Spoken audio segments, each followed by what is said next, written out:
Good morning.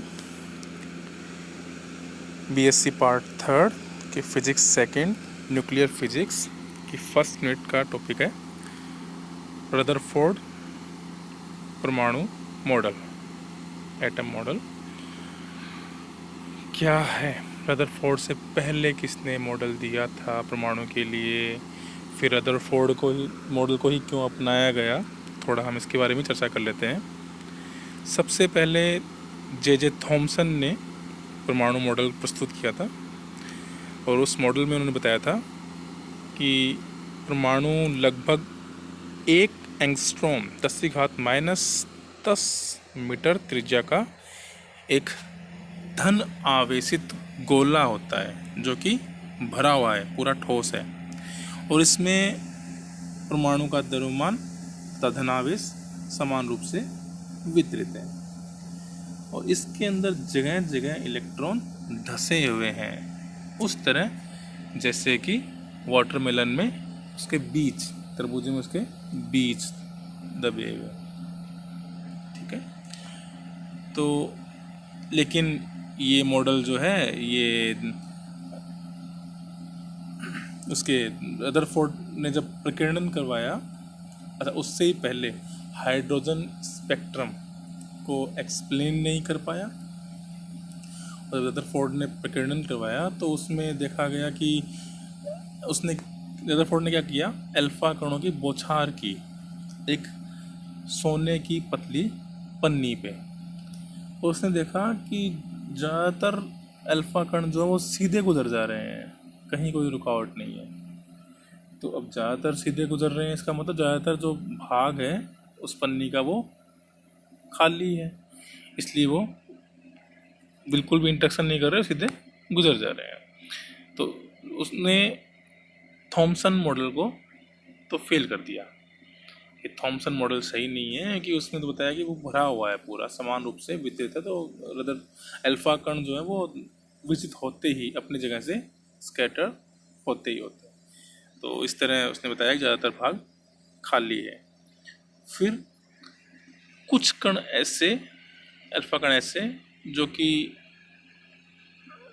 थोड़े कम कोण से मुड़ रहे हैं, उससे भी कम कण जो ज़्यादा बड़े कोण से मुड़ रहे हैं, और 10,000 में से एक अल्फा कण ऐसा जो कि टकरा के वापस लौट रहा है, टकरा के वापस लौट रहा है। ये उस टाइम बहुत ही अचंभे की बात थी, आश्चर्यजनक बात थी कि इतनी पतली सी सोने की पन्नी से एक अल्फा कण टकरा के वापस लौट गया। ये कुछ इस तरह लग रहा था जैसे कि एक कागज़ की दीवार बना रखी है सामने और एक बम का गोला टकरा के उस दीवार से वापस लौट रहा है। तो इसको एक्सप्लेन करना उस टाइम काफ़ी मुश्किल रहा होगा, लेकिन रदरफोर्ड ने फिर इसको कुछ इस तरह एक्सप्लेन किया कि जो परमाणु है वो पूरा भरा हुआ नहीं है, बल्कि उसमें कुछ भाग, ज़्यादातर भाग खाली है और उसके मध्य में एक सारा सारा द्रव्यमान उसका केंद्रित है और उसी केंद्र पर ही पूरा पूरा धनावेश भी केंद्रित है, और उसे उसने नाम दिया नाभिक। और उस नाभिक से ही अन्योन्य क्रिया कुलाम इंट्रैक्शन से अल्फा कण की स्कैटरिंग होती है।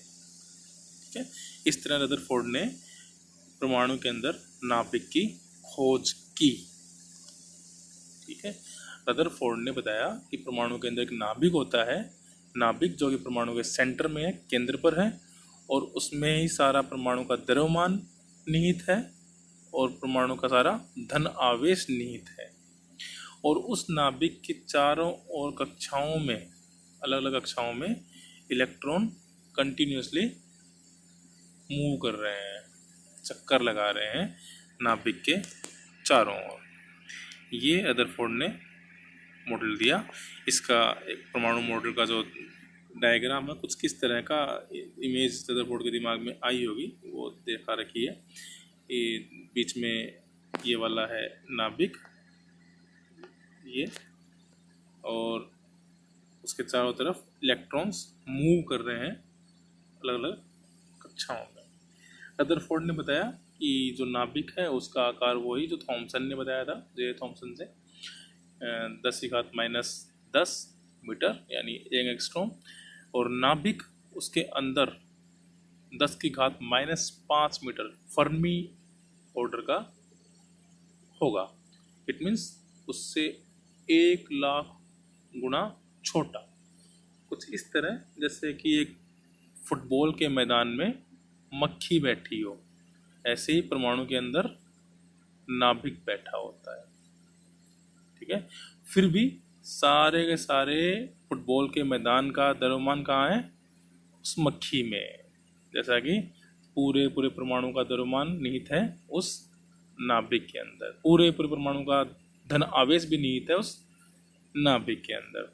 तो इस तरह वो मक्खी कितनी स्ट्रांग हो गई, कितनी भारी और कितनी धन आवेशित। तो ऐसे ही परमाणु के अंदर नाभिक भी बहुत अधिक भारी हो गया और इसीलिए अल्फा कण उससे टकरा के वापस आ गया। ठीक है, तो इस तरह रदरफोर्ड ने परमाणु मॉडल दिया और परमाणु मॉडल में उसे समझाया कि किस तरह परमाणु में इलेक्ट्रॉन और नाभिक एक साथ रहते हैं। और अभी तक यही रदरफोर्ड मॉडल ही मान्यता में है। रदरफोर्ड ने स्वर्ण पन्नी का ही इस्तेमाल क्यों किया, इसका उत्तर मैं जानना चाहूँगा आप लोगों से। बाकी मैं तो बता ही दूंगा, अगर मुझे पर्सनली कोई पूछेगा या व्हाट्सएप ग्रुप में कोई पूछेगा या पहले मेहनत करके पूछेगा। ऐसे नहीं कि अब जैसे ही वीडियो देखा और लास्ट में देखा ये क्वेश्चन आया है तो लोग से पूछ लेते हैं और पता लग जाएगा, ऐसे नहीं। पहले थोड़ा प्रयास करना कि रदरफोर्ड ने स्वर्ण पन्नी ही क्यों इस्तेमाल की और स्वर्ण पन्नी जो है उसकी मोटाई उसने इतनी पतली क्यों ली। ये दो चीज़ें हैं, मुझे रीजन कारण सहित आप ढूंढ के बताएंगे। ओके।